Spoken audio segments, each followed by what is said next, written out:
much of a difference did that make for your fishing? Oh, immeasurable. Maybe you'll cut this out because it's Korda and you sell 5 million different rig components. But the best rig in the world, okay, is a... The Thinking Tackle Podcast. Welcome to the Thinking Tackle Podcast. Now, if you haven't already, please subscribe so you don't miss an episode. And this is one episode not to miss because we have got a man who barely needs an introduction, Jason Hayward. He's come here to tell all his secrets, mate. I've come here to be nailed down, yes. Apparently. We're going to talk technical, we're going to talk rigs, we're going to talk bait, and a very, very misunderstood link between the two, Jace. Yeah, what I believe. But yeah, if anyone wants to turn off now, it is a technical thing. I ain't come here to tell funny stories today. So. No, and all your fish stories, you have caught and continue to catch some of the best carp in the country, but we're shelving that, mate. We're going to talk about how. And you are someone who I remember working with a long time ago, and the whispers were that you had plenty of secrets and you were not always willing, let's say, to divulge. And I understand that, mate, because you come from, when you were young, you were doing a lot of pioneering, a lot of research, and perhaps you weren't willing to just share so freely. Well, a lot of it is not just I don't want to share, because close friends and people I know, and if people think I'm genuine, I will share stuff with them. But it's not the real fact of the matter in this day and age is I'm not attached to any companies and stuff like that. So I've got no impetus to put it out there. So if something takes me 6 months to find out, really, why are you going to just give it away like that? So much has been given away. If you're with a company, I understand that you have that need to, but I'm not with anyone. So, and I love just researching stuff and looking back and questioning stuff as well. When you see something with your own eyes and it doesn't always compute that what you've been told in the past, sort of thing, So, and I'm at an age now, mate, where I've caught a lot of carp. I've been carp fishing 50 years, and what I'll say today is my opinion and what I've seen and what I have found out.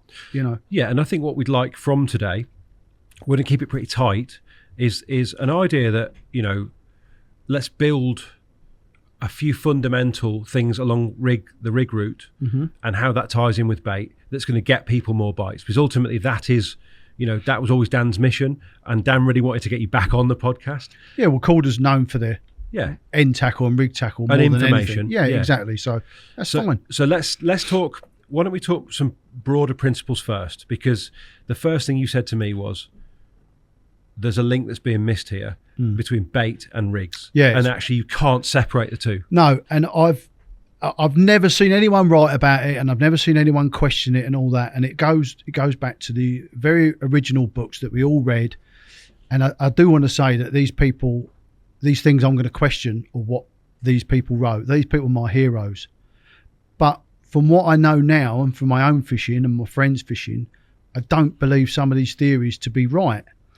The main one, and immediately I'm going down the bait route, but it is linked. Obviously, we'll come round to that. If I don't explain it properly, some people won't get it. And I did mention it in my last podcast we recorded with Simon. It was regards to overflavouring baits. Okay. Now, basically, it's always been assumed by most people, or people that have written about carp and baits and attractors and all that, that smell and taste are almost the same thing in water, okay? And I pretty much believe that as well, and I can understand why you would think that. But from what I've seen myself, and from just the reasoning, the stuff that I've come across, and it can't be anything else, I now don't believe that to be true. I think they are two totally different things. And the reason being, when I mentioned with Simon about the overflavouring pop-ups as well. Now, many years ago, I think it was in a Hutchie book. It was quite a famous page that many bait buffs go back to. It's the carp homing in on an item, and there's some rings, and there's some numbers, so it's 20, 40, 60. And as it gets in, the closer it gets to this, it was a theory, it wasn't fact. The closer it gets to this item of food, if it becomes, if its smell becomes oversaturated, it then can't find the food because it's too much pumping out. Now, we all know how effective pop-ups are. And we all know, sorry, not just pop-ups, but hook baits, generally they're pop-ups. And we all know, and we all glug them up and that sort of thing. And we all know, and we all catch thousands of carp on them. You know, that is a tried and tested way of catching carp. But from what I've seen, not just from what I've seen, but actually on the videos as well, that has confirmed that to me, that I now believe that those pop-ups, they are inherently attractive to carp. I don't think you can actually over-flavour, not with anything I've used anyway, I don't think you can over-flavour it with regards from a smell point of view. But as soon as that's taken into the mouth, and I mean it's instantaneous, that carp will instantaneously assimilate that bait or food item, whatever that to be. It's either palatable or it's not. And if it's not, what does it do? It spits it out. That's its natural reaction. Now, when you see that on a video, and you're involved with underwater videos and all that, most of the time, most of our free bait is not over flavoured, is it? We might dust it a bit nowadays with food items and all that, but the amount we don't put 100 ml of flavour over our 1 kilo of rolled bait, do we? But we might put 10 or 20 ml over our little pot of pop-ups. Now, if you used to take the same ratios of that flavour into that rolled bait and apply it to the water, I don't believe that the carp would eat that bait until that flavour had come out of it enough for them to find it then palatable. Now, when you're using single hook baits, these days our rigs are so efficient that it doesn't really matter that they find it palatable or not, because they take it into their mouth, and generally, I mean, with the end tackle and the rigs and the sharpness of hooks that we've got now, they get hooked. So therefore, we almost forget that, that's what it worked, and they must have wanted to eat it. But when you realise that like on the videos, when they come across these baits and they suck them in and they blow them out, it's attached to a rig, we always say, oh, they felt the rig, they felt the line, they felt the hook. And now sometimes I just don't believe that to be true, especially on a lot of the videos where you see the bait, the hook doesn't even go in the mouth, the bait goes in the mouth and the fish immediately rejects it. And yes, sometimes they will be feeling the end tackle, the hook, etc. But don't always presume that to be the case. And that's especially the case with over-flavoured baits and also plastic baits as well. If you threw a load of plastic corn into a fish tank, the fish would mouth it and the fish would blow it out. If you went down the next day, all that corn would still be there. And why would it be there? Because it's not palatable, it's not edible. Now, if you took that in isolation and just had one piece on one rig and you saw them spitting out, no one would ever say, oh, they split out because it was rubber, or I spat it out because, everyone would always say they spat it out because they felt the rig. And I now generally don't believe that to be true, So to crystallise that, Jay, you think that we all probably are missing this palatable element to our hook baits, or quite often we are, or they are unpalatable at worst, and that in making them more palatable, you buy more time for the rig to work. Yeah, always with goes back to general float fishing. You know when you was a kid and you used to get them bites that were like that, and you'd never hit them. So you'd catapult a load of maggots out, and then suddenly it'd slide away slowly, and you'd get it because you create a different feeding scenario, but they're holding it in their mouth longer. There's I probably should bring this into it as some sort of backup to what I'm saying, but all the bait buffs out there will know this. Now, this is a paper that's freely available online. I'll give you the link for anyone who hasn't seen it. It's by a couple of guys who are scientists, ichthyologists, by the name of Kasumian and Morsi. Okay, and basically this paper is called Taste Sensitivity of Common Carp brackets Saprinus carpio, to free amino acids and classical taste substances. Now, these guys weren't researching this for any other reason apart from what they could get carp to eat and hold in their mouth longer. And the longer they held it in, is basically done on a graph. They put loads of substances into a sort of gelatin, like they made their own baits, really, like little pellets. Okay, I think they coloured them red as well, for I don't know why, but they did. And they basically measured, and they've done it over and over again. You know, it's a proper scientific paper. This wasn't luck. You know, obviously they got no rigs or end tackle. Let's say they wasn't doing it for angling purposes, but they put all these substances into these little pellets, and they measured the length of time that the carp held these pellets of different makeup in their mouth. And then whatever ones they held in their mouth longer, of course, they judged them to be more palatable. Okay. Now, if these guys were doing this and they looked at it and they put rigs on them, the fish would be blowing them out straight away. Even if they got the most palatable, palatable one they've got, you put a rig on it, they blow it out. But this is to show that carp, these fish actually had their smell sense taken away as well. So there was no smell. So this was just based on taste, So yeah, they tested this, and it proved that the more palatable something was, the longer they would hold it in their mouth.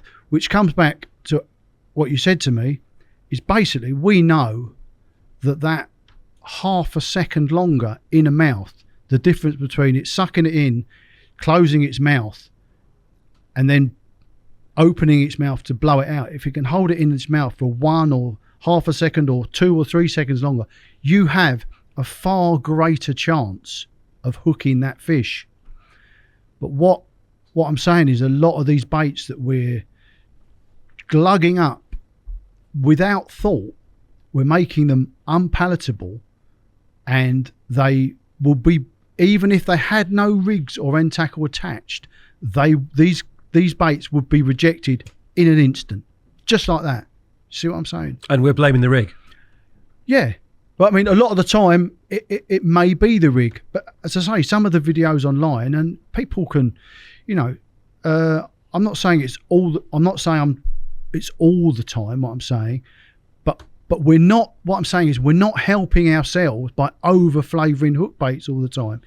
Yes, you will get a pickup, and yes, you want your rig to reset. Isn't it a mad world that you want your rig to reset? Basically, that's an admittance of defeat, isn't it?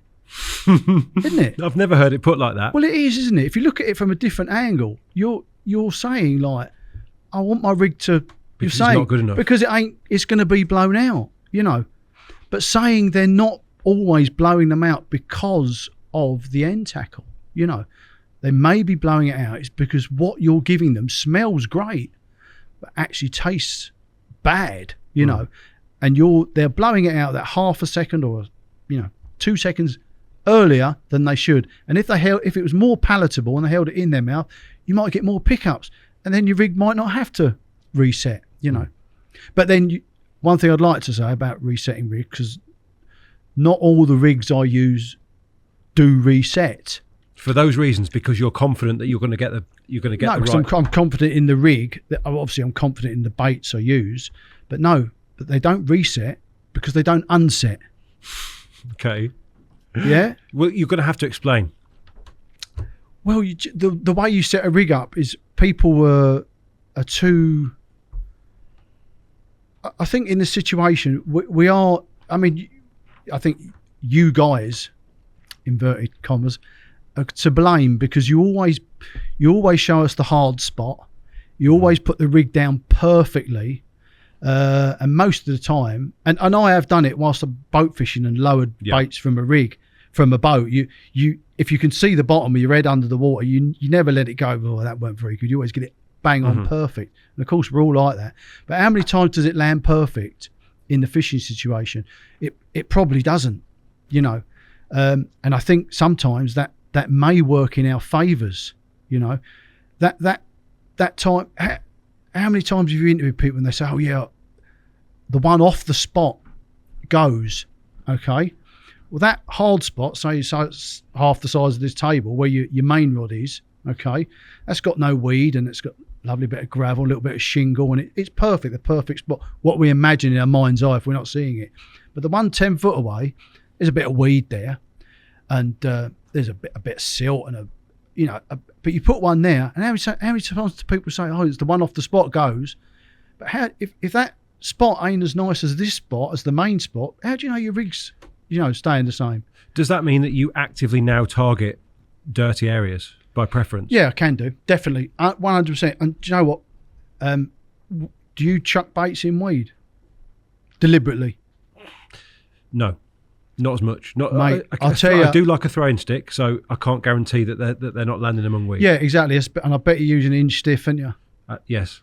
Exactly. Now that hinge stiff. What am I doing wrong, Jace? Well, no. You're doing everything. It's right. It's right because it's not perfect. Okay. Carp know. I'm sure most blokes, most seasoned anglers who are going to be listening to this, carp know what a feeding spot or an area that we have fed looks like. Okay. How many times you've been stalking? There's been no bait down there. A fish comes along. And that spot that it has fed on previously, or other fish has spread on, it'll quite often drop down, and it'll browse across it. Yeah. Well, there's nothing there. There's no bait there, but that carp knows in its mind that there might be something there. It's looking for food, and it's actively dropped down onto that spot. Okay. These fish that are fished for all the time, right, week in, week out, so much pressure on these fish nowadays. That is it really, are you surprised that the one off the spot goes? Does that mean you think that a fish enters a glowing gravel spot with a different mindset, if you like? It's very difficult because all waters are not the same. And if you've got, say 10-acre pond with 2 carp in it, they are going to behave very differently to a 10-acre lake with 5,000 carp in it, And the difference between easy waters where there is lots and lots of carp is extremely marked in the way they feed and they react. We all know that it's very different, and things are muddled up nowadays. And a lot of the fish years ago, most of the big fish were old, so they were seasoned. You can't say that now. Some of the big fish are not old. 10 years old. Yeah. Yeah, if that. 6. Yeah, exactly. So they haven't had that that year after year of that, learning process. It does take a long time. They're quite a way back on the evolutionary scale, these fish, So it does take them a while, I don't want you to escape from this particular trap though either, Jace. What is an unset rig? We were going there and an unset rig. Well, if you've got no moving parts on your rig, as in swivels and rings and that sort of thing, if you've just got a basic hair rig with what I would use as a very stiff coated braid, okay, with no brakes in it apart from the brake at the end of the hook to allow for the turning, and then you've got some very strong silicone tubing with an inch hair off it. You can do, how is that going to unset? Okay, yeah. Do you see what I mean? Yes. So it's always fishing. How's it going to become compromised? Yeah, it's not really. As soon as you start putting rings on and little hook stops and that sort of thing, things can, because you want the movement and D rigs. I mean, D rigs don't really unset either, do they? I mean, if you ever look at a D rig, just I was watching one of the video last night, but a D rig on a long shank hook, that unsets so badly. But when the carp sucks at it again, it resets as the carp sucks on it. Because if the bait's blown out and it lands, the bait always ends up at the bottom of the D. If you sort of, Yes. But then if a fish was to come across it very gingerly and very cagily and didn't suck it, just mouthed it, that would be You'd have a problem there. You think? Yeah, exactly. So it's not black and white, is it? Do you know what I mean? No. No. Look at a chod rig. I mean, Surely can't be unset.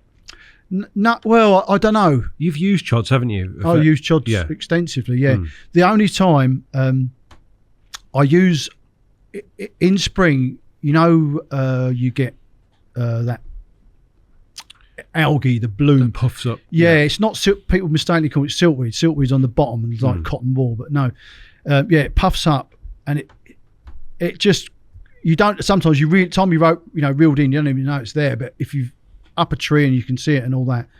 I will use a chod rig on that, but then I'll change the chod rig. I love using lead core on a chod rig, but I'll change it when I know that it's normally around the sort of March, April, May time. It normally, when it goes darker, it means it's going.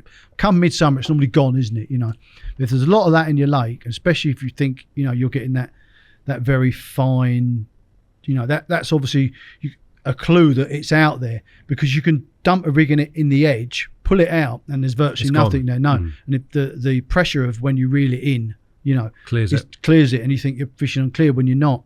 But I changed the chod rig. I use really thick fluorocarbon, really thick, the thickest one I can buy. I buy it as a leader. Yeah, because it hasn't got the weight, but it's got the thickness, and it's the thickness of the diameter of the line that helps it sink down. But I also use it with that little link, I suppose you could call it. The Mark II chod that you publicised quite, probably 15 years ago now. Exactly. That's when I use that, but I also, the two swivels on it, I PVA up so it's very stiff like that.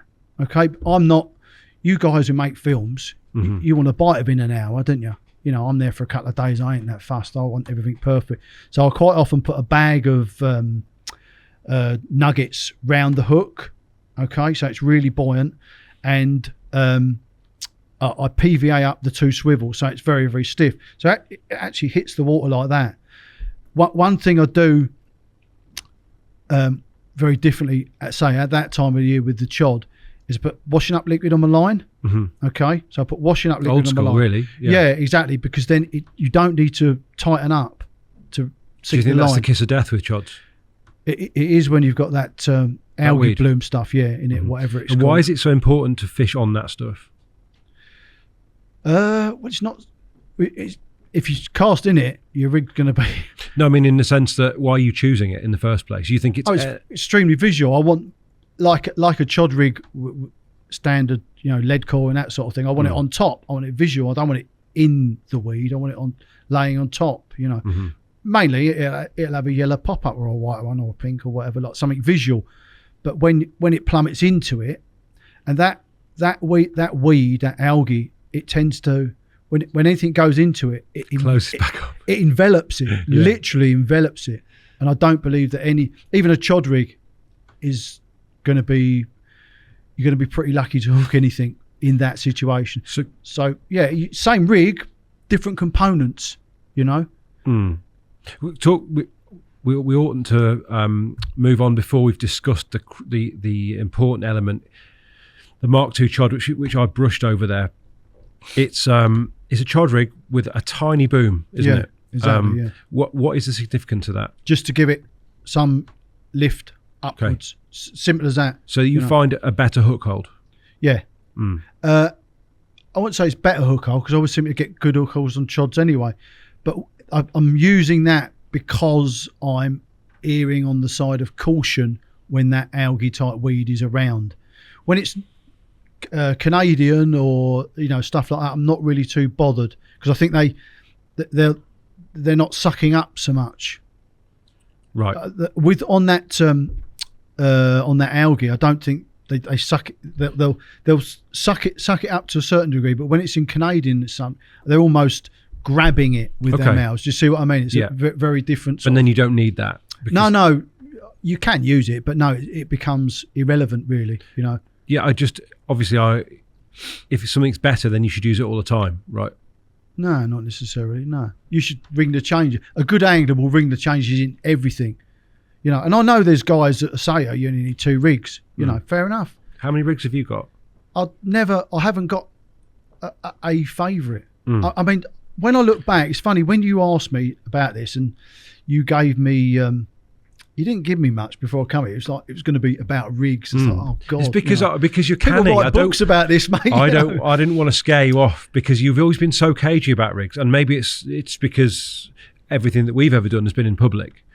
Yeah, possibly. No, I don't say. I wouldn't say my rigs are any better. The only thing that makes them better is the sharpness of the hook. If I'm being honest. So all of this mystique around your rigs, it can be boiled down to just the sharpness of the hook, can it? No. But I know. I think I'm very good, and that comes. I don't like saying, "Oh, I think I'm good at stuff," because it comes across big-headed and that, and I'm not. You know, I've been catching carp for 50 bloody years. If I don't know something now, then I'm a fool, aren't I? You know. So I just think I'm good at ringing the changes. Okay. And I think I'm good at finding out what is working. You know, but it's. When I would talk about rigs, as I said to you before we started, you have to talk about bait as well, because it's so intrinsically. Do you remember the moment that revelation set home, and how much of a difference did that make for your fishing? Oh, immeasurable. You know, if I know this is about rigs, and I have said it before, okay, but the best rig in the world, okay, is a bait they really want. When they really want it, you can throw. Maybe you'll cut this out because it's Korda and you sell 5 million different rig components, but you can throw all them in the bin, and you could catch them on a bent pin, and it really is that simple. Because when they're actively looking for your bait, and it doesn't matter where they are in the lake, what area, when they feel confident and safe, that's the main thing as well. When they feel safe about picking it up, then rigs become inconsequential. Of course, then you use your good rigs, which are extremely efficient hookers, as most rigs are these days, you know. But yeah, that's what changed it for me. Those elements that you laid out there, the safety, the confidence in the bait, these are cloud cuckoo land to a lot of people who fish short sessions on busy waters, and there probably are to you to a degree. So sometimes you are reaching for your best technology because the things don't always align, surely. Of course, and people that only go fishing once a month, people that only go fish day ticket. So you can't. It's the old thing. You remember, you don't hear it nowadays, but people our age will know. Sorry, I'm including you in the same age group as me. Thereabouts. It's getting something going. You know, when I was a kid, people used to say, "Oh, you know, you had to get your bait going, and you wouldn't catch bugger all until you did get your bait going." And then, you know, rigs didn't seem to happen, but it didn't matter. But when you're going to a day ticket fishery, I totally understand that you do need your best rigs. You know, you've got to get your best rigs out. But then again, what we said earlier about over flavouring, you might have the greatest rig in the world, but if you're making something unpalatable, they're gonna spit it. And that is, you know, before we move on to the fundamentals of rigs, I think it's crucial that we stop at this point and say, if at the moment, and you subscribe to what Jason is saying, the chances are you're either using something that doesn't taste like food, or is over flavored and therefore equally doesn't taste like food. Make your hook baits taste of something, right? Because not all of these modern pop-ups using spheres, for instance, I presume not all of the manufacturers put a palatable element or a soluble element in there. Well, even I don't think it matters even if they. Some of the food items, it will be the milk proteins, the soy proteins. They will be made, but putting something unpalatable in there. Have you eaten an airball pop-up? No. It's nasty, mate. Right. I mean, years ago, before we had this, we used to microwave them or do cork balls or something like. You know what I mean? That they are much more inherently palatable, and these pop-ups, you know. How many years has like airball pop-ups been around? It's donkeys. Does that mean you don't use them? No, I use them, yeah. But I'm careful about what I put on them and how much I put on. Does that mean, therefore, that the palatable elements can be added to any hook bait? It's very difficult adding. If you're buying a pop-up, it's very difficult to add something palatable because you need it to. The carp are simulating it through on the outside, you know. And I still think they they might hold it in their mouth longer. But how do you get say for example, you had a yellow popper that we've gone and bought, and we wanted to add something very palatable like krill powder to the outside. How do you add that to the outside and keep it there? Inherently, you kind of can't. Yeah. No, unless you're using glue or something, which is unpalatable. Do you see what I mean? So you've got to trust your bait manufacturer. For the first step would be to try and understand whether your bright ones have got something palatable in them. Which, let's presume that they have. I don't know. Is that a simple presumption? I think most of them will. I think most of it, but everyone, it's the over flavouring bit. Okay. Everyone is adding. Yeah. Extra. When I made bait, rolled bait, everyone used to say like, "Oh, you can you have some liquid, can we have this and that and that." I formulated this bait over bloody years. It was probably for a rolled bait at that price. It was about as good as I could get, right?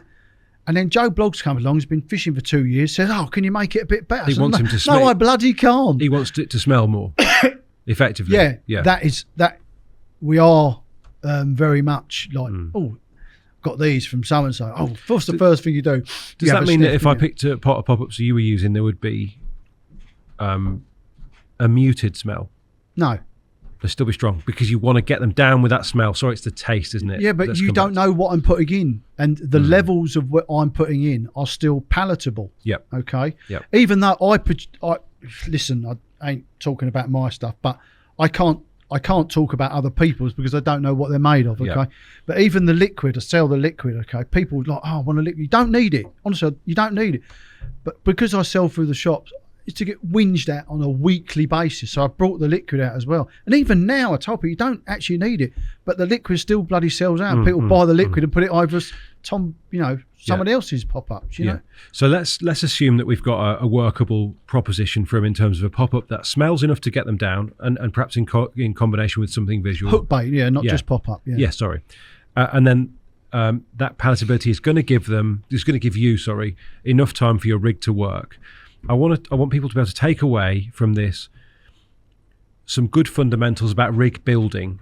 When you turn up to let's say a new lake or whatever, let's try and put ourselves in the situation that people find themselves when they turn up to a day ticket. Do you tend to bring the kitchen sink because you don't know what you're going to make, or do you have a go-to, a standard go-to for new fishing? No,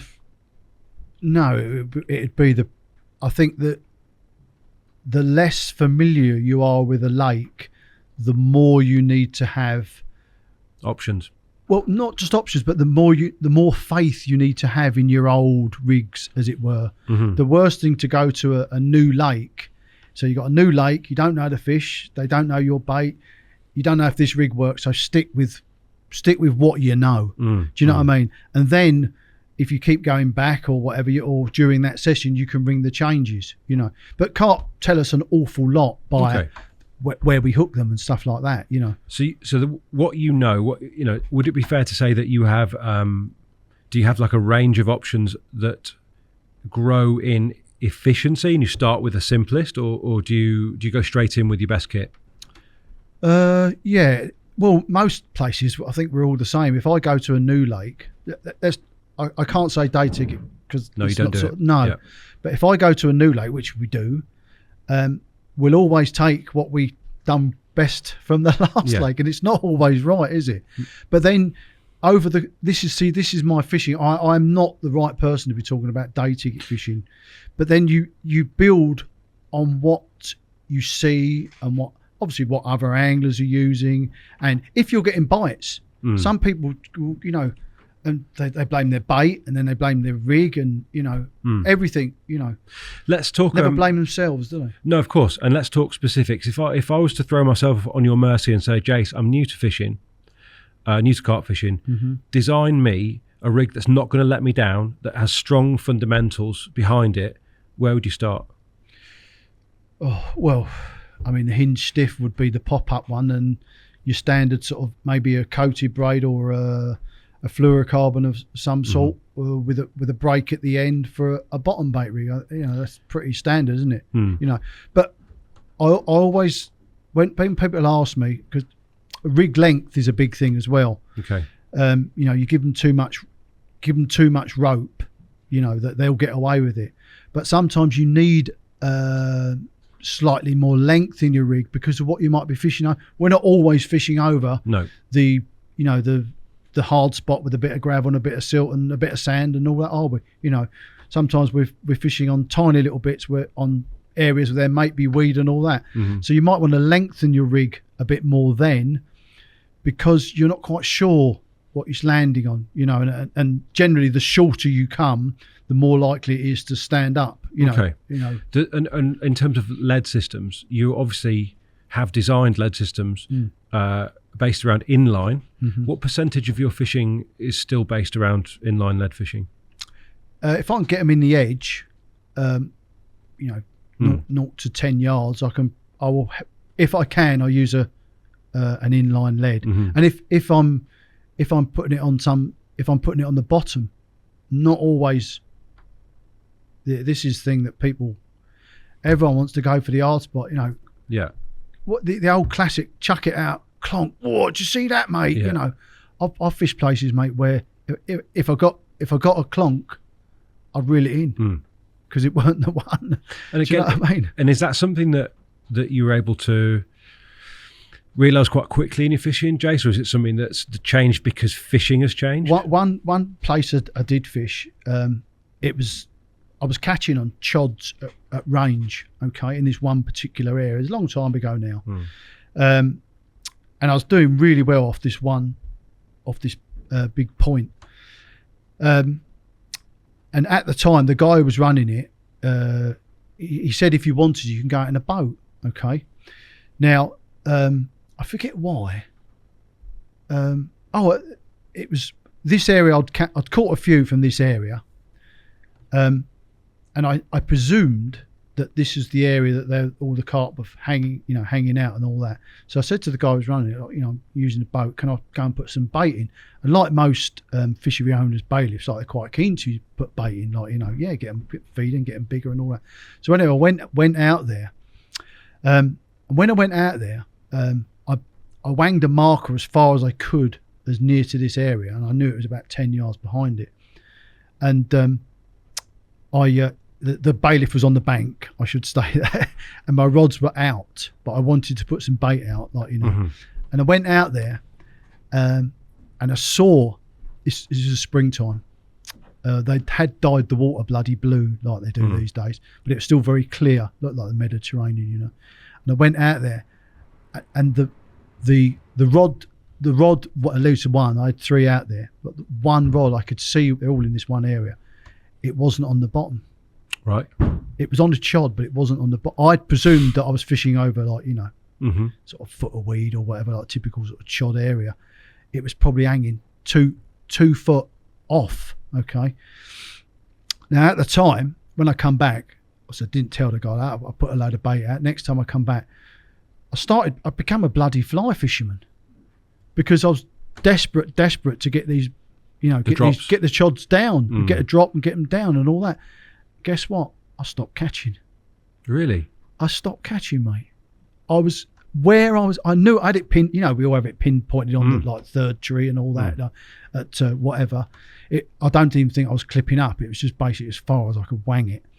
And until I sort of got frustrated and just lobbed it out. I thought, that'll do. That's where I was catching them, just do it out.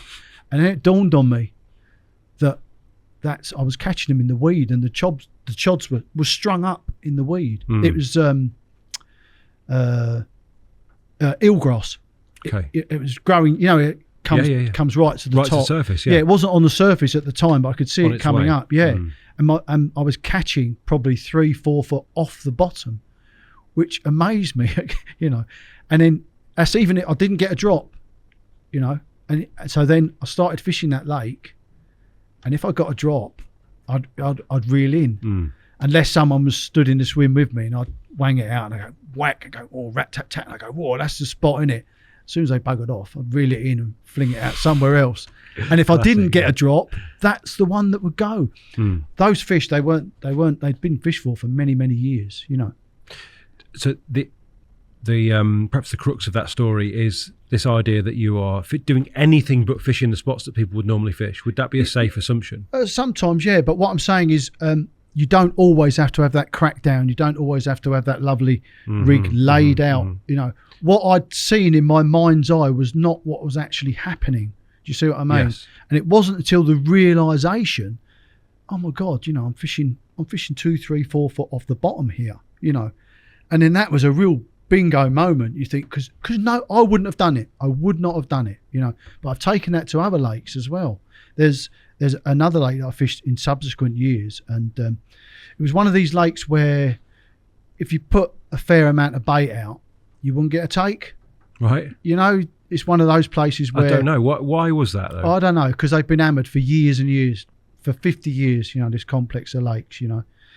I think just wary of a lot of bait, you know. If you put a single one out or just a scattering with a stick, that sort of thing, you know, it'd work. But what I soon realised, that the way that happened is I actually caught one off of a spot, okay?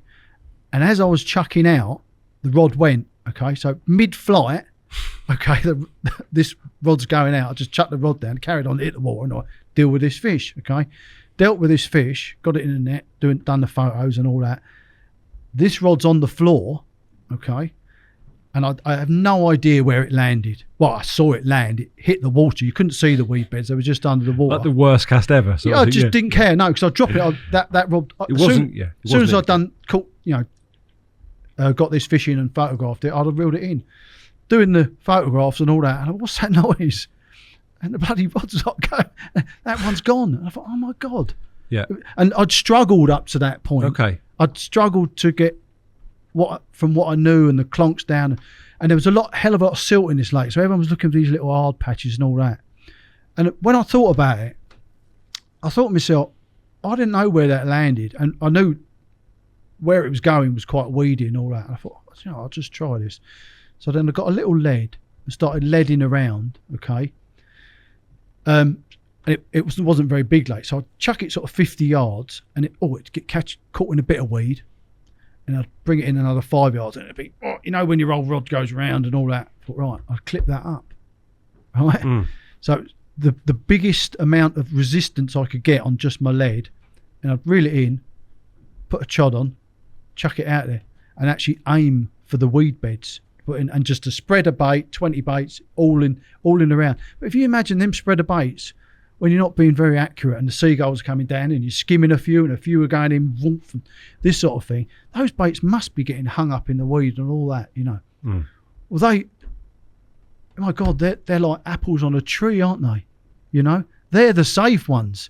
The ones that are on the floor, they're the rotten ones that are going to get you hooked.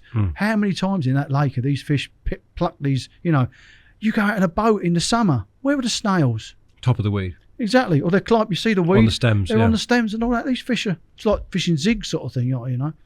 So yeah, don't be afraid of it. But don't. I. What we said earlier about if you can see, you always put your rig perfectly in the middle of the gravel spot. And do you still do that yourself? No, I'm not that bothered about it now, really. To be honest with you, because. So now, let's say you've got access to a boat now, Jace. I'm sure you have on the sort of waters you fish. And you can take it out. Are you passing up that opportunity and just casting? I'd have one there. Yeah, you would really? Yeah, of course I would. I'm not. What force of habit? Yeah, but another thing that the sort of it's almost like a realization with these things is I always try at the end of my session when I'm fishing, I always try to go home, learn, even if I've blanked, go home learning something. So quite often I go to a different area of the lake or just have a wander around, put a bit of bait in where I haven't done before and this sort of thing. And quite often I've stumbled across stuff and that sort of thing. Now, I'm sure most of the people that listen to this will be aware of trying to create a spot. Whereas you might see, you know, from up a tree, a tiny little shiny spot like that, okay? But you'd never hit it, never in a million years, okay? But that's giving you a clue that carp have fed there, isn't it? You know. So what do? You go and get your sack of hemp and your sack of groats, and you laver it in, didn't you? And you laver it in all over the weed, and some of it's strung up here, some of it's on the bottom and all that. You come back the next week, okay, and what's happened? Suddenly, Massive. it's massive and it's all clear. And you think, oh, I can stick a rig on the bottom now. Well, all that bait, they haven't net that off of the bottom, have they? Look at, I mean, zigs. It's true, yes. You know, but you think to yourself, oh, I could never hit that spot at 20 yards. It's too small. So I'll open it up, and then you might catch a load of fish on it and then it dies. How would you approach that then? If you find a small spot, that is a clue, as you put it. Yeah. Fish next to it. Not this year. Last year, I was very, very successful on the water that if you catch 15 in a year, you're doing well, okay? Well, I caught nearly 90 fish, a lot of repeats as well, but I caught nearly 90 fish. One of the there was 3 of us, myself and 2 friends who were on the lake. They knew the lake. They'd fished it before me. But one of them, he's a good friend. This is not putting him down at all. When he found a spot, he'd quite often, the clonk, and then the first pull of your rod tip, tap, tap, tap. Oh, you say that's the one, isn't it?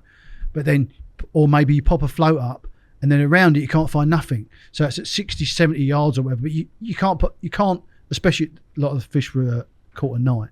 You can't guarantee you're going to get back on that spot without doing 20 bloody casts, which in this lake would have been the kiss of death.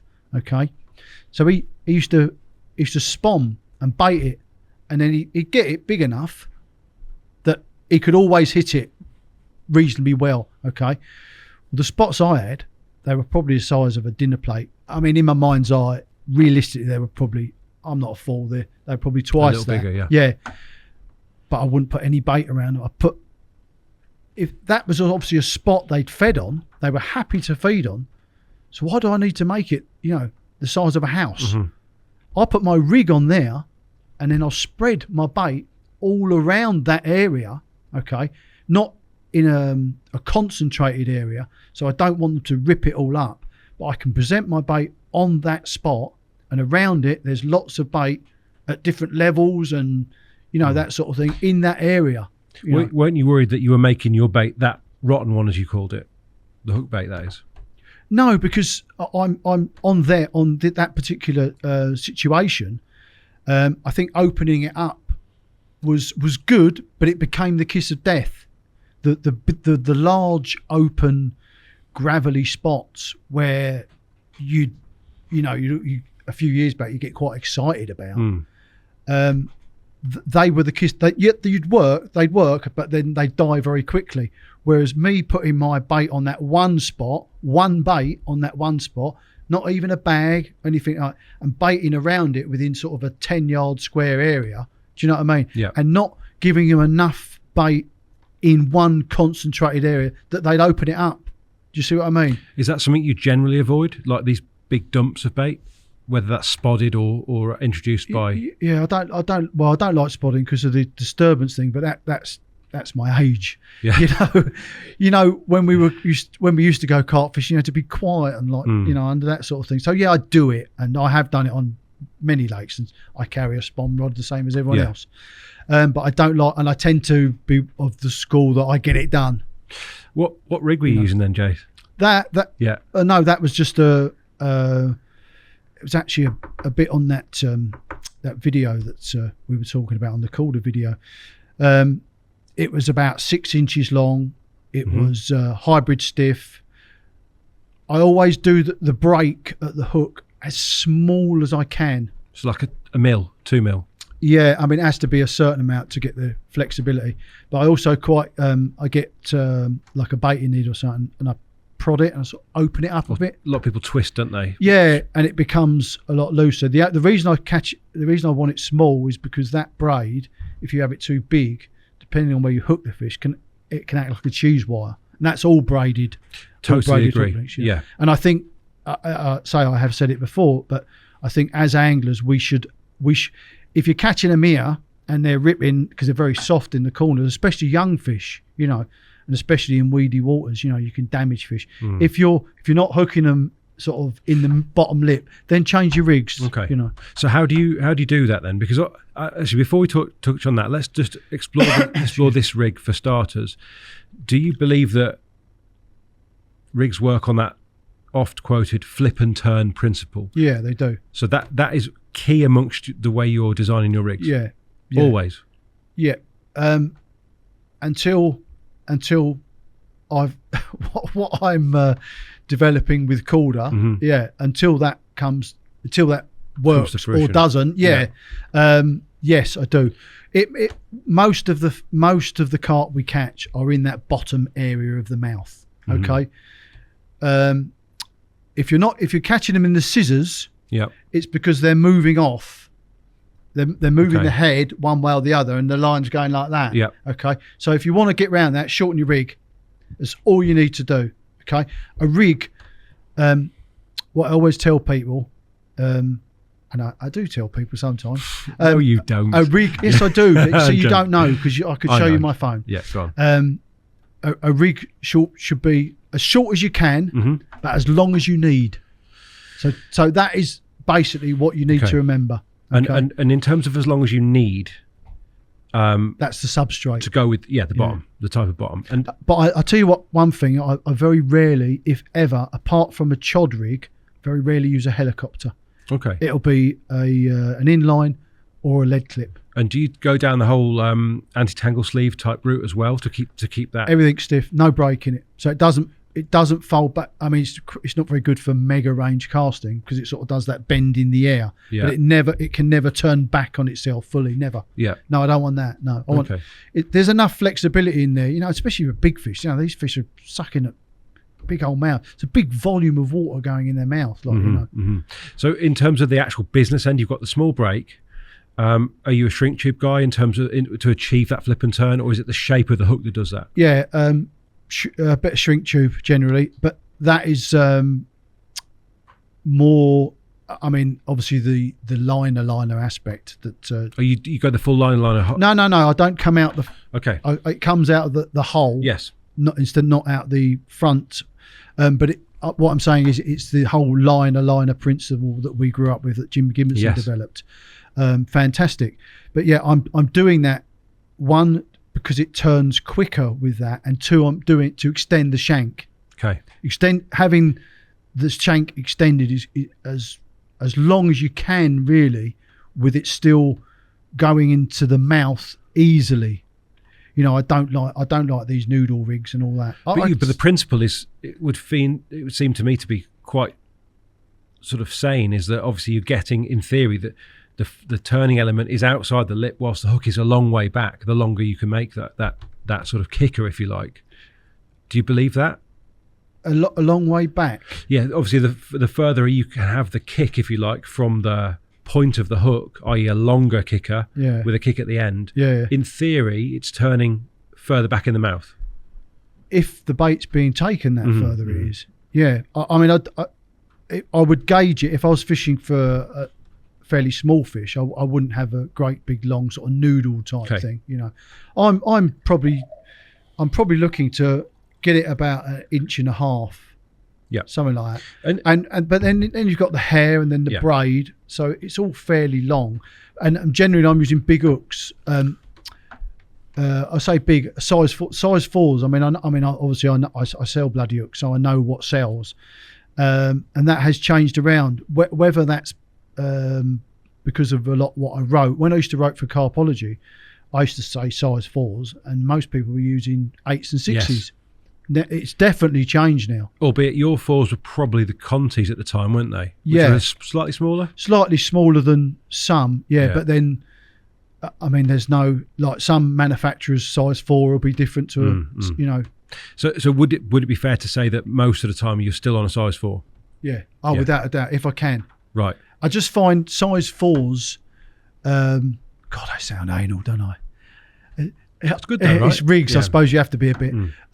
So I just find size 4s, I don't use the Conti so much anymore because I think hooks, not just from Korda but from other manufacturers as well, have come on so far now that when the actual Conti, when you get that and you put it next to one, they look a bit agricultural now.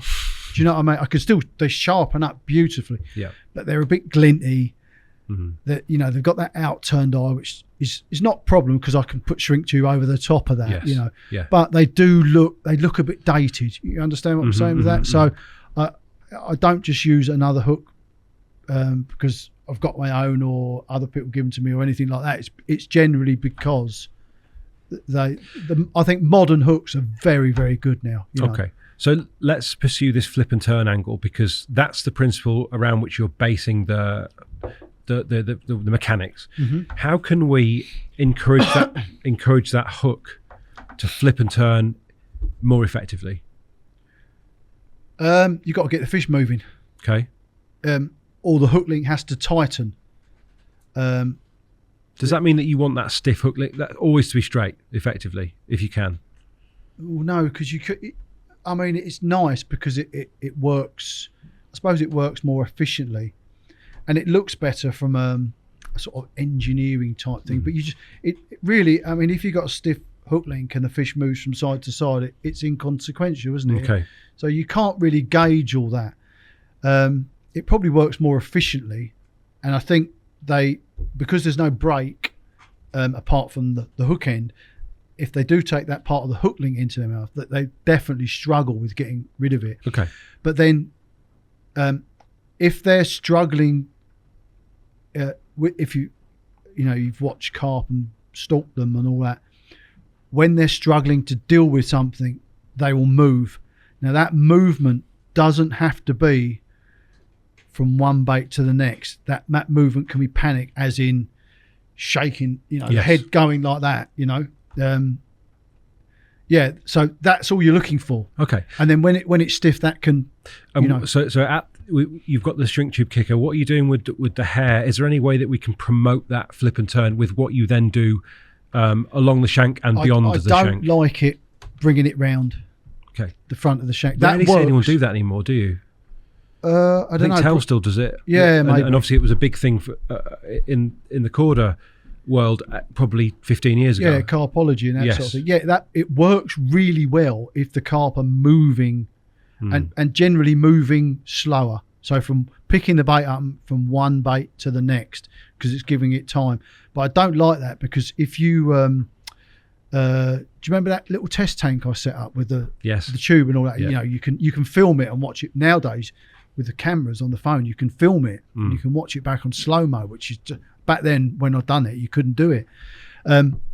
But when you watch that, it does. The hook comes out. If the hook comes out the mouth, it comes out at the wrong point, and it's just no. I want the hook to come out gape, point first, gape first. If you see what I mean. Yeah. And do you do anything special to make sure that happens? Well, the lengthening the shank will be the main thing, because it cannot turn over. It has to come out like that if it's going to. Assuming the hook link is under any tension, Yeah, as I say, it doesn't have to be a lot of tension. It can just be a movement. Yep. It's in an instant, isn't it?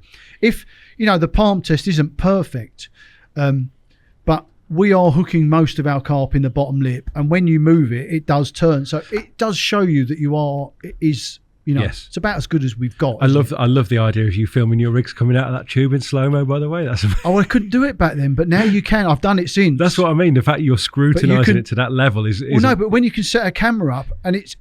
When you take your hand off, that rush of water coming out, it's so, so quick to see. And obviously you can use different size tubes and that sort of thing, but generally a tube about that. I was going to say a funnel web, mate, surely. Like the old... No, I think it's a bit too fine. The boilie one. Oh, maybe the big one. Yeah, about maybe inch, the fish you're inch and a fishing half. for. We need. I just used a bit of plumbing drain pipe, So it's about that, Most carp, most carp, you can't say that now, but about an inch and a half, as long as the hook don't come out that way. And if you've got the hair trapped coming sort of, if you take the arch of a hook coming round at sort of 10 o'clock, as it were, the bait's still going to come out, and the hook is going to follow like that. Okay. And it always goes downwards because of the weight. Even a pop-up will go down, so it comes out and it goes down, and that's why we're hooking them in the bottom lip. So you don't seek to increase the separation then? You are trapping that hair. No, but there is separation. I'm not using above the silicon. Yeah, I'm not using tiny little hairs. I mean, I might use. Depends on the size of the bait. See, again, it's difficult to be specific. Of course. If I was using a 24mm boilie, I probably wouldn't use a 2-inch hair. Mm-hmm. But if I was using a standard sort of 15mm, when you play with it in your hand, you can sort of get a feel with how far the hook needs to be from the bait. And with those the bait stops that are different sizes, you know, the extender stops. Yeah, exactly. Yeah. They're brilliant because you can make it, if you want to put a little sight bob on or something like that, you know, you can still keep the length exactly the same. Whereas before, you'd either have to tie a bit more on or you'd lose some of that separation. So yeah, it's difficult to gauge. You know, you need to play about with it. You know. But I'll tell you one thing: I never do. Never use double baits. Okay. Oh my God. Tell me more. What? Why? You're throwing single baits out there, and they're going around picking single baits up, whether that be pellet or corn or boilies or whatever, and then you stick two together. Well, it means they've got to suck it twice as far, and then the hook. You know. So I might put a sight bob on, as in a little bit of fake corn or half a 10mm or something, as for a sight. But I'll never put a double bait on. And I know lots of people who do. A friend of mine does really well on double baits, you know. But I just look at it and think, why would you do that when you're throwing out single bait? It just, to my mind, makes no sense. Yes, so you never use the greedy pig rig as back in the day, the 3 baits. Well, no, but I quite often did it with the PVA. Right. As in one bait, but then 4, 3, so it all landed together. So you was getting the same effect. Stringer? You mean like a stringer? Yeah, a stringer, but it's in a line. They don't get used a lot now, do they? No. Strangely, and I don't know why. I don't know. Carp hangers are lazy now, and anything you have to PVA, you do a miscast, go, dry the rig, PVA up. People don't like doing it. I don't mind. I was going to say, I'm sure I've seen you using little cut down solid bags around the hook, like to protect that. Hook. I'm sure that when I remember meeting up with you in Cambridgeshire, where the caravan park, and from memory, the rigs you were using then weren't the coated braid ones, but they were the ones with the fluorocarbon straight through to the. No, I'll tell you what I'd have been using back then. I'd be using quite heavy braid. I think it was Nash. What was Nash's? The bullet braid. Bullet braid. Yeah, using bullet braid as a hook link. Yeah. Right. One, it was very weedy. And that bullet braid had a sort of a coat. There's a roughness to it. Yeah, roughness, but it wasn't very flexible, was it? And I was using the heavy one, so it was, you know, I don't know, I really like that. It had enough flexibility to turn the hook, but it was still stiff enough that it didn't get loads of tangles. But just being paranoid about tangles, that's why I'd have been putting a little bag of crumb. But only tiny. I don't like solid bags. No. As in, no. You know, the big tight ones. Yeah, no, I think these were cut down. Yeah, I'd have been cutting down a little mini bag, cutting it in half and just crumbling boil, just to put a bit of something with it. I think what I'm getting from a lot of this is this idea that actually that there is no central starting point for you. You're so adaptable that a rig could be made fully of braid or fully of fluorocarbon. Yeah, I wouldn't. I don't think I'd go down the like the real flexible braided rigs that we used to use. I mean, sorry, from a bullet braid on the one hand, let's say, you know, a sinking braid. I'll right use what I feel to be stiff. right for the situation. I'm not tunnel vision enough to. Because most people, and I count myself in this, you know, we have got a couple of rigs. It sounds like you have a principle. And this could be myriad variations within that. Oh yeah, without a doubt. Right. The thing I'm developing with you guys, there'll be nothing. If it works, it's not a proven thing yet. You know, and you can't even talk about it. No, but it'll be there's nothing out there that's been done like it, which is a slight concern for me because if it does work, obviously. People will get on it, but I think it'll be that slow process of people won't get it straight away, if you know what I mean. I think if I explained it to people, you know, they would get it. But I don't suppose you'd. I mean, obviously on the one hand, it'd be great if this thing moves stuff forward. I don't know what it is, by the way, for just to clarify. But I feel like you've always been quite concerned about losing your edges. You're obviously less concerned about that now. No, because I'm so confident in what I do. And to be honest with you, people will watch this, and I'm sure there'll be, I bet you it's only 5% will take on board, and loads of the other guys just go, what a load of old bollocks. I buy my rigs now. I mean, to be honest, we live in a world where people buy their rigs, and they buy their rig because they've been told it's a good rig, but they don't know why they're using it. Mm-hmm. Okay, now for me, I couldn't do that.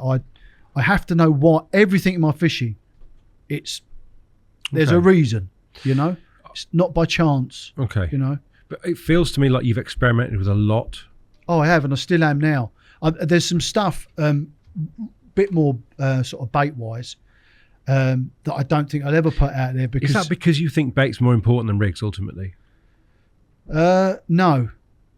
I think they're both hand in hand. Listen, we are from an era where we saw the hair rig, yeah? Jesus Christ, I'm not that old, but yeah, go on. Where you was. You know exactly, people say, right? I was alive, Jace. Yeah, That'll okay. do, won't it? Yeah. Okay. Yeah. You know enough people of course I do. Absolutely, within the industry to realise how big an impact that was. And people still say now, rigs don't matter, okay? Now that can be true, but the biggest innovation in carp fishing has been the hair rig, and that was a rig. It was the hair rig. Okay, so the biggest thing. There's probably been 4 or 5 things that have changed carp fishing forever, but rig-wise, it was the hair rig, and that changed things forever. So why can't it be again? Look at bait now. We're all, there's some very good baits out there, but is there one outstanding above head and shoulders about the others? There's a few, blah de blah, but when the hair rig came around, that stood out so much and changed.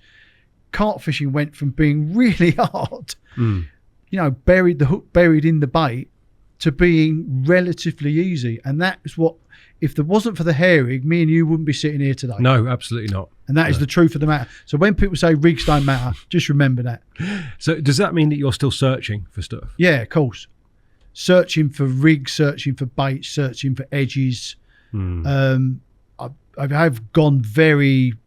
What's the craziest stuff you've done? Can you let us in on the kind of that may or may not have worked, I suppose? It may not have worked. There's always there's something I use now, okay, that I'm not sure I could ever put out there, because I don't think I ain't using hormones, right? Yeah. Before we open that can of worms, okay. But I use something that I don't think you would want from a sort of a water quality point of view, for want of a better phrase. You wouldn't want everyone doing it. Do you see what I mean? So you're quite legitimately keeping that one to yourself? Yeah, because I think it could cause problems. And do you know what? I would have been... You've seen that. Right. And I'm clearly not very observant. No, you've seen it, but you've not realised. Okay. It's a coating I use for leads. Okay. I very often, because I do watch the underwater videos, and I find them very, very interesting. Okay. And even the standard sort of leads, they do blend in and all that. They don't blend in well enough. Okay. But if I'm on a lake for a decent amount of time, I will take some of the substrate, dry it out, and I will attach it to my leads. Okay. What I have tried so many things. Okay. So many. I mean, the amount of money I've spent on this, not just on this subject, on other stuff. I've got boxes of chemicals in our home that I've spent hundreds, thousands of pounds on, that I'll never use. But what I attach and how I attach the substrate of the lake to my leads, okay, I'm not sure if it catches me more, but I don't think it catches me more because of the camouflage element. I dropped some leads into a lake one day when you're wading out and all that, and I dropped some leads into a lake, and then a couple of days later I went back. There was no bait there, and there was fish tearing up the spot. Right. And there could have been nothing. I mean, it could have been coincidence. I don't know. But what I use on my leads, I believe helps catch me fish. Mm-hmm. Okay, helps them home in on that. Okay, and I found that completely by accident. Okay, the substance I use to attach the substrate to my lead, I looked into that further, and when I looked into it, it was like, oh my God, that's a carpet. That's an attractor. I know that is an attractor. Mm-hmm. And I had no idea. I was just using it as a glue, for want of a better word.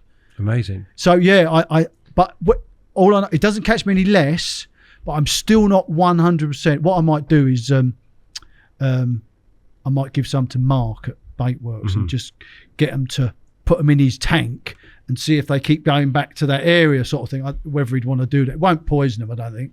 I don't think. No, it might do, but no. I haven't got. I used to have a tank years ago, and I've got my house really lovely now. And I keep sort of looking around for where I can get a tank. Yeah, because a pond is it's no good. You have to be sort of eye level. Yeah. I mean, have you got one here? I don't think there's one here, Topes, is there? You Korda haven't got a fish tank. What on earth? I mean, my God, you should have it there. It should be a whole wall. I mean, that's how the hair rig was found. Yeah. You know, and Korda haven't got one. I'm amazed. Well, actually, you had one with you the day that I came and did. I can't remember if it was a Korda days or maybe just before. But the day I came to visit you at the caravan park, you had a tank with you. I think it was to help me, but nonetheless, you had a small tub. No, it may have been a clear plastic tub. Yeah. Well, you remember years ago, you don't really see it now. Every bivvy had that sort of tall, because what Rob Maley came up with, the old critically balanced and all that, like, and of course I went down the same path as well. But what I tend to do now is, if I can, before I came, I was going through some stuff day before yesterday, and I thought, when you look back, sometimes you forget things, and I thought that was on a bottom bait, that was on a bottom bait, and I realised that some of the, most, I'd say sort of 60-70% of the biggest fish I've caught, or the biggest catches, have been on bottom baits, and I'm thinking, well, I use pop-ups quite a lot, but then I don't know, it's just, you do stuff but you don't realise, and until it's laid out in front of you, like, so yeah. Anyway, with the regards to the tank things, I quite often, if I'm using a bottom bait, there will be an element of buoyancy to it, but I'll quite often drop one out the bag in there. When you put one out the bag on your hook, remembering that I've got quite a big hook and some shrink tubing, blah, blah, blah, blah, it sinks to the bottom quicker. So quite often I will add a bit of buoyancy to, it's not, unless I had a tube that was 6 foot long, it's very difficult, but I try and get it that it goes down the same. Yeah. So it, that sort of match the hatch thing, what people call it now, which is quite annoying, but yeah, that sort of thing, so, the one out the bag, how many times people say on videos, oh, no one ever does this, like, you know what I mean? That's what they're eating. It's something I've said to friends over the years, is like, if you had to fish the whole year just using out the bag bottom baits, would you catch any less? Oh, I don't think I would. And what you can add to that, you could add a bit of flavour into it, or you could add a bit of colour to it, or whatever. You might struggle springtime a little bit when they're just waking up, when we're all using the bright ones and blah blah blah. But, well, you might. But over the course of the year, no. But then you're changing your tactics over the course of the year, aren't you? From winter, finding down maggots and worms, sweet corn, that sort of thing, and into spring, your bright ones, your zigs and all that, not like I do zigs, but that sort of thing. And then in summer, your food baits, your particles and all that, and then it just goes round circle every year, isn't it? And that's you as well? Yeah. But I don't get why people are maybe so concerned over it. But I have to say, when I was younger, I questioned everything and had faith until it's something you can't give people because you have to have experience and you have to have faith in yourself and your own ability. And until you gain that, then things start clicking together, you know. I mean, you're a confident bloke and a confident angler. Yeah. I think it's more difficult for lots of us to pick our way through now because there is so much available. Yeah, possibly. But I don't know, the rigs and that we got now are so efficient. Have you ever chucked a spinner out? No, I haven't, no. I don't like the addition of all that metal. And that would be your only problem with it, though. Yeah. Do you think? Listen, when I've looked at it, Yeah. And I got shown it many years ago. When I looked at it, I was like, yeah, that, you know, and I totally get you're the spinner rig. You're extending the shank, okay. You're making the hook heavier, okay, because generally it's used with a pop up, so it doesn't matter so much, and whereas the because it's very much in the shape of the bent hook rig, which you will remember, yeah, of I'm course, sure. Yeah. But that, because that was on the shank, it caused mouth damage, and it did. Okay, but now you've got that on a spinner rig, but it's got a brake, so when the tension is added, it does that. Yes, and it stays there. It's not doing that seesaw action, which is causing the cutting. Do you see what I mean? So yeah, I totally get how efficient that rig is, you know, and on the sort of 6-7 inches on a stiff, you know, which feeds into what you were saying. It's roughly about what you would use and the stiffness of it. There's quite a lot of elements that of sort it of thing. I get why, you know, it's so successful. I don't like it because it's got so much metal, and I know from my own experience, and if you metal, especially steel, it's got a taste to it, and it's got a feeling, a coldness. And I know I'm applying that to my mouth. Yeah. But when you get a bit of metal in your mouth, it's like nothing else. And we are educating these fish, and they will recognise that there's two things they recognise. They don't recognise hooks, but they'll recognise the feel of a hook without a doubt. Because if they get pricked, they try and get rid of it. They shake their head. It's the same action as us picking a blackberry and catching your finger on one of the thorns. It's the same. Fish do that, and we go, oh. Yeah. It's the same action. Evolutionary sort of. Exactly. Yeah. It's that instinct to shake it off. Yeah. You know. So yeah, I don't like all that metal in it, but let's just explore that shaking quickly, because it seems to me that lots of people, I'm sure, in fact, definitely you included because of your lead system, have worked along the lines of once you've pricked them, the shaking is potentially a bad thing. So how do you make sure that hook stays in? Well, I do tend to get rid of the lead. And that's lead, whether you're lead clip, inline, whatever it is. Yeah. But you're not someone who gets rid and then keeps it on if you like, it slides back or that kind of thing. No, I don't. I remember the days of before, makes you sound really old, doesn't it? The days before lead clips, you know, and the amount of fish. Remember, I'm most of the time fishing waters that are fairly weedy, and they're not, you know, got millions of fish in and that sort of thing. So I remember the days when the lead used to catch, and we definitely used to lose fish because of it. And it was, you know, it's a bit of a revelation, the old lead clip. Like, you know, I do struggle with the dropping the leads thing, especially as I say, like last year. But you catch as many as you do. Well, I dropped 100 leads, mate. You know, so I it doesn't sit with me right. But I remember there was a study it was in the BCSG mags, so we've gone away from the plastic coated again, but the plastic coated leads didn't in this study didn't break down. Now I'm not actually too sure what these coatings are now, though. From a camouflage point of view, the ones that you do and some other companies do, they're definitely not that thick plastic coated, you know, that thermoplastic that you heat up. So I'm not sure how they break down.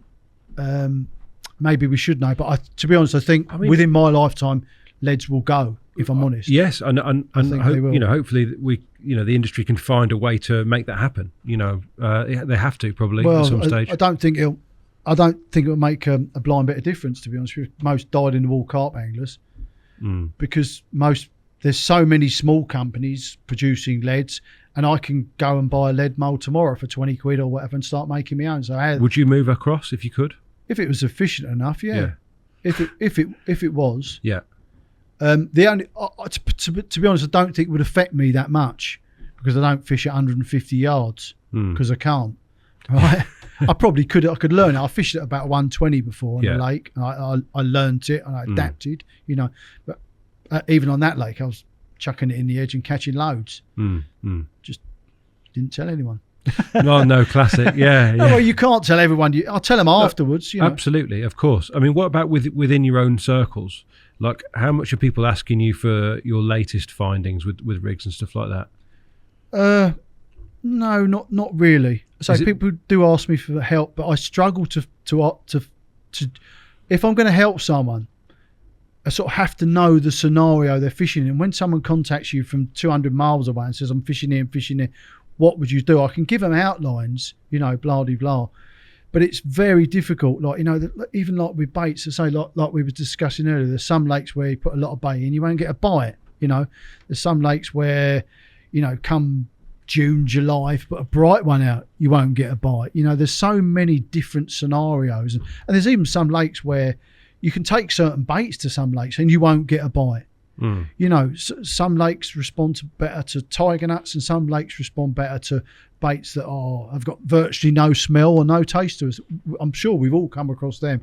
Why that is, I don't know. Do you think that the time that you're able to put into your fishing and the way you've oriented your life around that means that you can make these decisions quicker and find things out quicker than your average angler? I think I can probably, yes, is probably the answer, but only because I'm very confident in knowing that when I'm doing something, whether it's your work or not. The only thing that goes against me is when I come up with an idea in the middle of bloody winter and you try it, in bloody March and it don't work, but then nothing's bloody working. And then I'm the same as everyone else, mate. I go fishing to catch carp. And yes, I'm experimenting and stuff like that. And there's lots of roads that I have gone down that have been blind alleys. And there's one or two other things. I think as carp angling goes on, carp angling will change. Not so much on the dating waters or the waters that are full of fish, but we are, these carp, we are educating them, and we are educating them very, very well. I do feel sorry for them a bit because what we got now is so efficient. It's so efficient, but still there's those carp that don't come out in there. Still there's those waters that there's still considered hard, and it's not hard just because they're hard to find or whatever. Some fish are cleverer than in all the animal. I've got a dog at the moment I've always had the same breed of dog. This dog I've got at the moment is spookily intelligent, and she reads me and reads my facial expressions like a book. She knows what I'm thinking, and it's pretty much the same for these carp. You know what I mean? It's and the ones that don't come out are the ones that you like to catch. Well, if you can, I'm not saying I'm adept at it any more than anyone else, but I might be trying something a little bit different. Rich, we all know the scenario of everyone fishing a lake. New member rocks up in a corner, chucks it 5 yards when everyone's fishing at 150 and catches the big one or catches the one. And you try to be that guy often as possible. Mainly because I want to fish. If it's a swim, I might want to get back in that swim because I'm trying to get something going or whatever. I don't really want to be competing for the top swim that everyone wants and that sort of thing. So yeah, but I'm not, to be honest, I'm not bothered if I catch anything these days. I'm probably won't be fishing for a PB or anything next year, and I've got nothing. I'll don't get me wrong, I'll enjoy my fishing as much as any other year, but there's nothing specific there. No, I always remember that you like to sort of oscillate between these hard campaigns and then productive waters the next year. Yeah, I've been on 2 two waters, one of them being Monks and one of them being water in Leicestershire. That's no publicity, and I call them my years off. So I'll have 5 or 6 years of, slogging it out, and then. But the one in Leicestershire, when I first went there, it was sort of a lot of range fishing and all that, and it was quite boring. Spomming out 5 to 10 kilos and like sitting. There's a 48-hour rule, sitting on it 48 hours. I found it quite. Why did you do it then? Because it strikes me that you're the last person I'd expect to simply fall in line and do the same thing as the others. Because it changes as good as the rest, mate. I've never fished anywhere for more than about, in recent times, for more than about 2 or 3 years. Even if I don't catch the one, I'm not bothered, mate. I've caught the caravan park fish. I've caught many other big fish, and I caught the black mirror, mate. I'm going to me coffin with a smile on my face. So nothing really changes that now, And I'm not one when one of these big fish appears, like that common or the fully scaled and all that. Don't get me wrong, I'd love to catch it. I really would, but I'm not prepared to sort of go and throw my hat in the lottery, as it were. Okay, you like to work things out over time. Yeah, I definitely. I'm not. I can't. When people say to me, "Oh, we're going down here for a social and all that," I say, "I'll bring me bivvy and that, but I'm not bringing me rods." People say, "Why? I might catch a few." I say, "Well, it's meaningless to me." Okay. If I fished there for a year, they'd all mean the world. Yes. But just for in that instance, And how much meaning would the next big Jason Hayward sort of innovation, if you like, how much meaning does that have to you now? Because you have developed tackle. The and innovation. You're continuing to do that. If this one with you guys comes about, I'm really excited about that. Just you guys need to get your. No, it's not me, thankfully. Otherwise, you'd really be in trouble. We're at Korda, and you're employed by Korda or whatever. So I'm including you in the same umbrella. No, that's fair enough, mate. Yeah, I would really love to see that. And there is something else as well that is with another company that it's already been done, but I've come up with a better variation. I've made stuff. I've carp fished all my life, but I've also, because of my job, I've made stuff all my life. And I'm one of those persons that if I weren't carp fishing, I'd have a shed in my back garden and I'd be. Are you tactile with it all? Because obviously that's your job, with the pattern making. I haven't done that for a while now, Rich. It's all hooks now? Yeah. Okay. Hasn't been for 7, 8, 10 really? years, something like that. Yeah, I took voluntary redundancy a long time ago. Okay, so but over the years, your ideas come about on a piece of paper? Do they come about in your fingertips? No, I could probably sketch you something very rough. Yeah. But I could make you it perfect. I can't draw for toffee, mate. Right. But this other thing's a lead thing, and I've made one. I've made a working prototype in lead, and that's like, there you go, make that. Yeah. Simple as that. You've done all the work. Yeah, I've got. It's still hanging at home. I'm just waiting for the phone call. Well, the guys have said they want it, but I'm just waiting for them to. And I think in a way, if these things come about and they do affect people's fishing, I don't see you as someone that's going to queue up to take the acclaim. You're quite happy in the background still, aren't you? I think. Yeah, I want it to work for my own personal. I thought about it. The thing with you guys, I've had him here for about 7, 8 years now. I lost sleep over this, mate. This is a rig component. I've got up at 2 o'clock in the morning and had to sit on my bench and try it and this sort of thing. And I've gone over it a million bloody times. Why not? And it always comes back to the same. Yes, it works. Yeah. But until we get it in action, until we get things, until we get the material and the specifics right, I won't know. It won't catch you any less. Put it that way. One of the real debates that's been hovering around in the last few years, or last couple of years, let's say, is this ethical line. Like, is there a point at which it would become less interesting to you if you got to the point of extreme efficiency? Only if I could have it first for a couple of years. I'm no different to anyone else. Yeah. No, I mean, we don't want to go down the stick of dynamite route, do we? But I don't think we will. And that's the love and the beauty of carp fishing. That's generally over the course of a number of years that they learn. And they're underwater and they're in a different environment to us, and it's also bloody fascinating. So you can get ahead of them, but it won't be for long. No, well, yeah, you'd probably take that another step, but I think they'd always find a way around everything, wouldn't they? You know, the wild,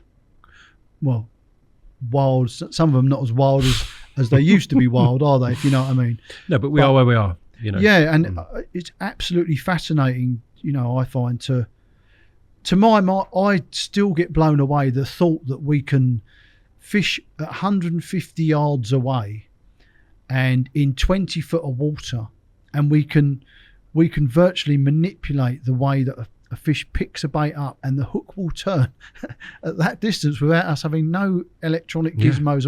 It's, you know, it's mad, isn't it?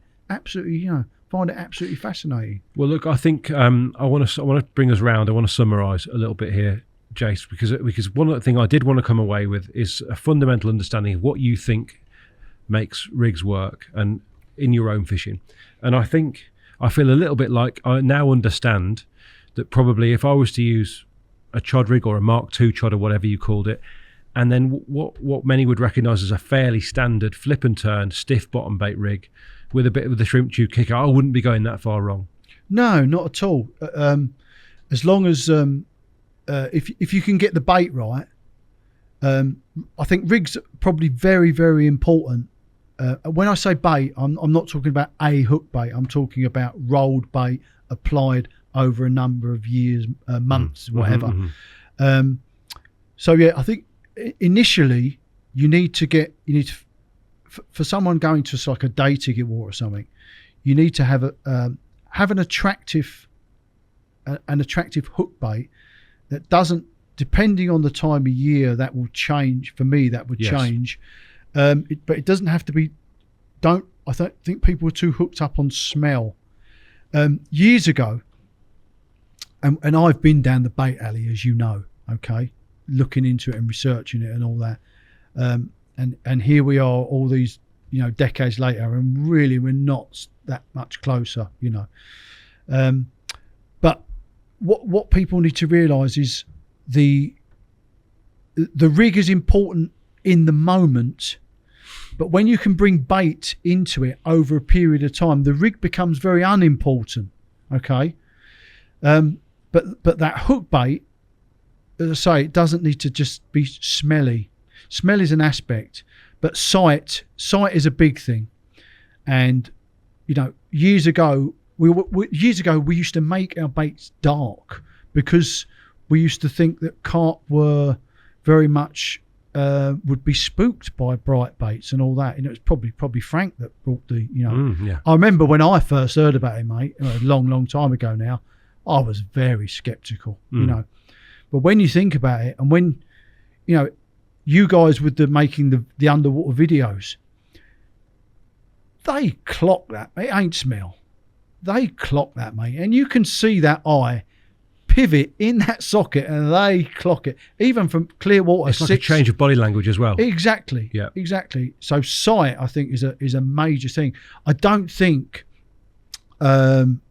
we've gone properly down the sight route. All we do is put something bright on that it stands out. You know, whether we could go down something that flashes, or what colours. It needs to be looked into, really. I mean, I'm surprised there's nothing set up somewhere that just looks into carp behaviour and then sells that information onto companies like yourself. Do you know what I mean? And what about sound? You know, saying we could replicate the sound. I mean, so I go mad, don't I? My brain goes off. No, it's good. No, but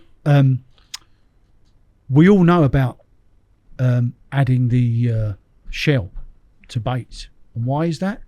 Because we know that carp can hear each other crunching, and that is an aspect.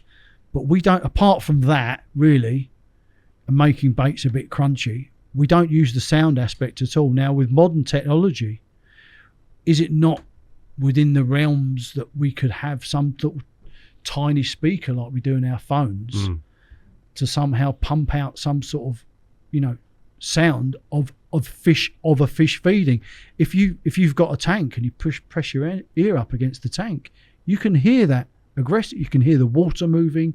You can hear their fins moving. You can hear them. Yes. You can hear them chewing, and that is one aspect that hasn't even been looked into at all yet, has it? No, our sort of latest camera has got sound on the slips. The one you put underwater ones. Yeah.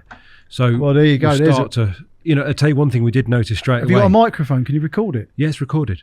So one of the things on the shoot. Can you pump it out as well? So no, it comes inwards, not outwards. But surely there's a way. Well, maybe. But one of the things that probably wouldn't surprise too many people, but the sound of a bait boat, mate. My God, that wasn't half loud. What in what sort of depth of water? Oh, shallow-ish. What is it? A drone of it, or is it like a boat? It's a drone, right? Yeah, like a loud whining. Yeah, really, really loud. Yeah. That water that I said about that I fished last year, I caught all them fish from. That's bait boat dominated, mate. No one got near me, mate. No one got near me. Right. You weren't using one. Bait boats. I weren't. No. That's fighting talk. No. Seriously, no. I did have one years ago, but that's another story. What, a Broadlands one or something? No. I had a microcat. Okay. But I only used it for baiting up, and I bought it because I was going down. That was on the caravan park, because I bought it because I was going down before work baiting up a spot, and there was other guys fishing, and I was going down at 4 o'clock in the fucking morning. I was very well aware that I wouldn't have liked that if it turned around. So I bought a bait boat, and I was gone within an hour of putting a massive great sack of bait out. So they're great for that, but I haven't got it now. I sold it. Sorry, what was you talking about? You were about to say about the bait boat dominated water.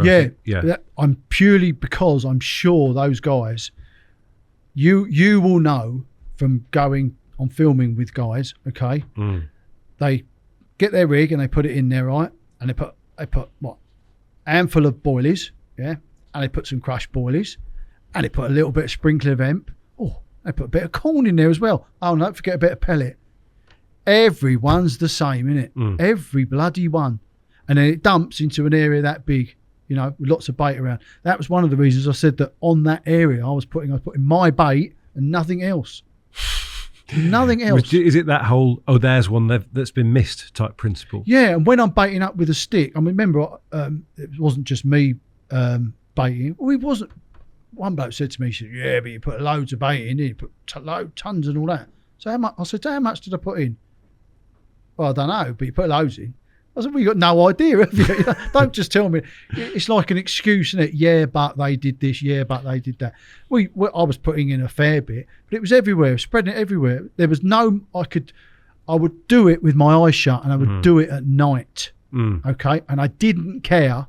Right, I mean, within my water, I wasn't wanging it in other people's water, but I would do it. So everywhere those fish went, there's one. Oh, we like that. We'll have that.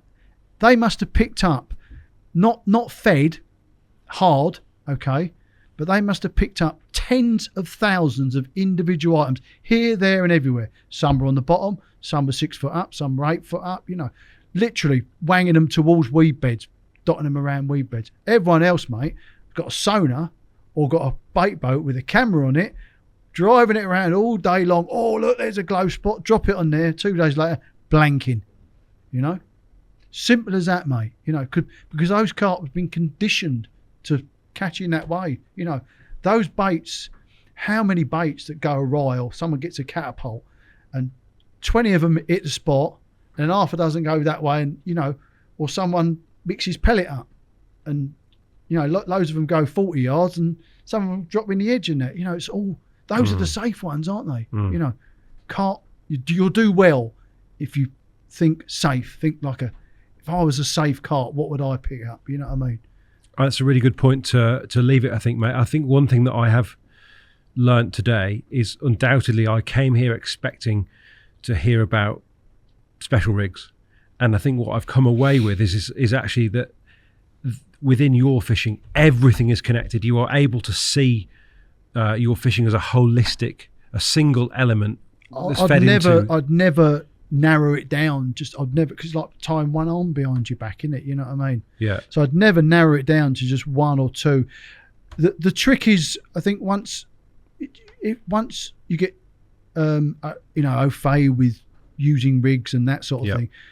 The trick is, at this point in time in carp fishing, using quite a big lead, 3.5, 4 ounces, and getting your hook link as short as you can and using a really sharp hook, whether that be mine or anyone else's for that matter, is probably about where we are at the moment. Like, but that is, I can't see that changing for a while. The heavy leads definitely work in your favour.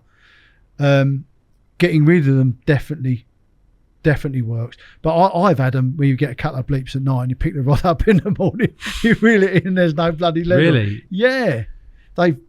Sometimes, one thing I'll tell you, if you've got tench in your water. Yeah.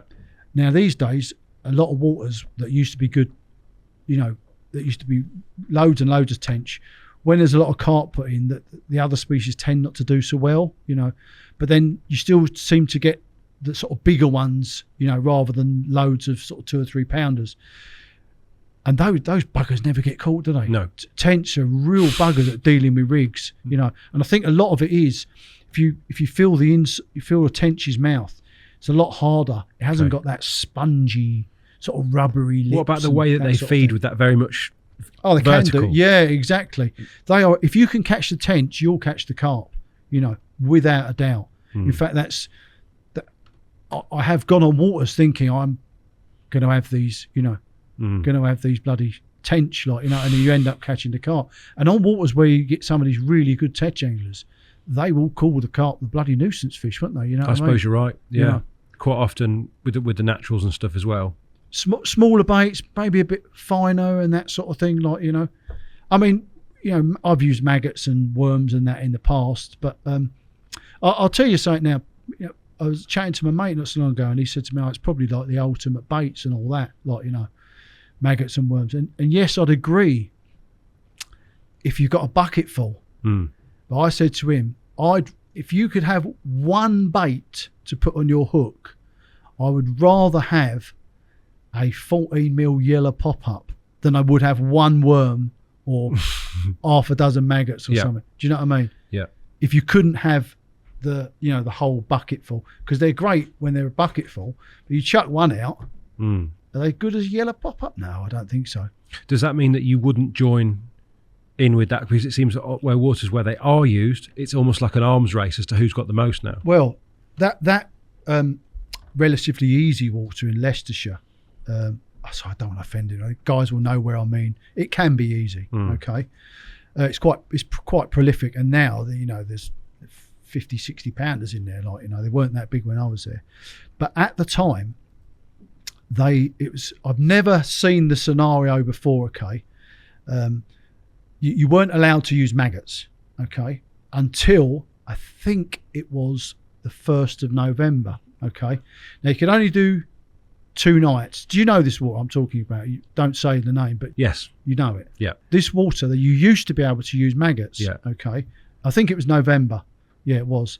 Now I was told when I was fishing it spring and summer and all that, I only fished it for a year. 3 seasons within that year. I didn't fish it in the winter. I was told that come August, September, that the catches will start to go down. Okay. Now September, I thought, you're kidding me, Now I never stopped catching. Okay. Whether that be because I was fishing different areas or my bait had been, was established, well established. I don't know, but I caught less in those sort of autumn period. Okay, which I was very surprised at, because the weed was dying off, and it's just things becoming more accessible. It's a very shallow lake, so there's no reason for it to sort of become a lot harder. Anyway, so they don't do it now. But it came to 1st of November, and there wasn't you could just turn up any other time of the year. You just turned up and you fished 48 hours. Okay, which was quite strict. But come the 1st of November, they had what they called maggot week, right? And it wasn't a week; it was anything after the 1st of November. Okay, and on that first weekend or whatever it was, that they'd have a draw because people that had drifted away suddenly came back, you know. And I think he was only allowed 2 buckets, you know, and at the time I think, you know, whoever could find the biggest bucket available sort of thing, you know. But anyway, we turned up. I don't generally do draws as well, okay? But I did this week and I was really curious because everything had dropped off. People were disappearing. People were starting to blank, that sort of thing, you know. I was still fairly confident in catching, but the catches had dropped off. Anyway, we all got our draws and we went round and started spotting out and all. I think the first weekend, the first session I had 14 or something. Oh, this is on the maggots. You went in with them? On the maggots. Yeah. Turned up with a bucket, spotted 25 times with the biggest spom I could, chucking it as far as I could. You know, I think I had 14, the guy in the next peg had 10, and everyone, I think, bar one bloke caught. Yeah. Right? And that went on for about 3 weeks. But it got less, and it got less, and it got less. And then obviously the 1st of November, the weather's getting slightly worse towards the shortest day and slightly colder. But that ebbed off as well until basically nothing got caught. Isn't that amazing? I've never seen a lake go from possibly getting 1 or 2 fish in 48 hours to catching 14. Everyone round the lake caught. So we're all fishing. There was no one swim. The carp was still in our swims. It was literally that switch to maggots, it was just unbelievable. But do you think that you would expect more consistency of results off the back of your boilie baiting campaigns, because on another water or that wherever? Water? Because obviously, perhaps the most marked thing after the fact that lots of fish got caught was how quickly it tailed off.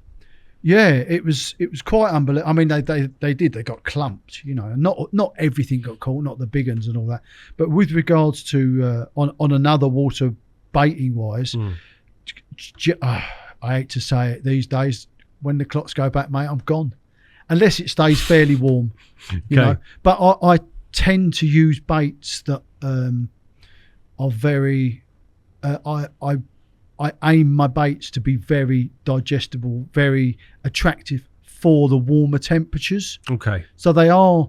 So, again, I'm not just using any old bait. I will tend to use something that is better in the summer, and the autumn. But autumns now, with regards carp fishing, are not what they used to be. I mean, I think it's because we've got the spring now and they're getting clumped. Yeah. Longer season, effectively. Yeah, I think the carp just... I hate to say it because it's horrible, but I think they just get a bit fed up with caught and eating. And I don't think, I honestly don't believe this thing about how they used to have this big feed up. You would have been there to. Yeah, I don't think they did. What I think, what I think used to happen is the seasons were very much more marked. Now you got to remember when these big feed ups were talked about, you couldn't fish the springs. It was much before spring fishing became available, when the close season they got rid of it. So we all started in June. So you'd have that big period of, hot weather and all that. You already know how hot it can be, sort of June, July, August. And sort of 20, 30 years ago, the seasons would have been very marked. So you got that big hot spell. And I think when it changed into autumn, then it just became better conditions for carp. Do you know what I mean? So I don't think they were feeding more comfortable than they're the not real hot bloody weather. Squirrels. They're not mammals. They're not trying to hoard anything or whatever. Okay. If they see food, they bloody eat it, and that's it. Yeah. So and then when the temperatures turned into winter, the winters were much harder. Generally, I'm going to say that we just had 6 inches of snow this morning in Lincolnshire. I know, we did, mate. But I don't personally believe that, and I say this ain't meant to be offensive to anyone whose theory does believe that. I'm quite different to other people, so I don't believe the moon phases either. Really? I don't know. No. But that's another subject. It's another subject, and one that we, hopefully we can cover another time, mate, because you are an absolute font of knowledge. So thank you very much for sharing some of your extensive rig explorations. I've shared everything you've asked me. I have, yeah. That's a terrible note to finish on. No, it's not. I've been completely honest. Yeah. And, there's a few things that are in the background, and there will be stuff that is shelved, and there will be new stuff coming that that I'm looking into. Always. It's remember the articles, BCSG, Fred Wilton, towards the ultimate bait. I'm always looking towards the ultimate bait, towards the ultimate feeding scenario, towards the ultimate rig, etc. And that is why I keep carp fishing. Thank you, mate. You're welcome.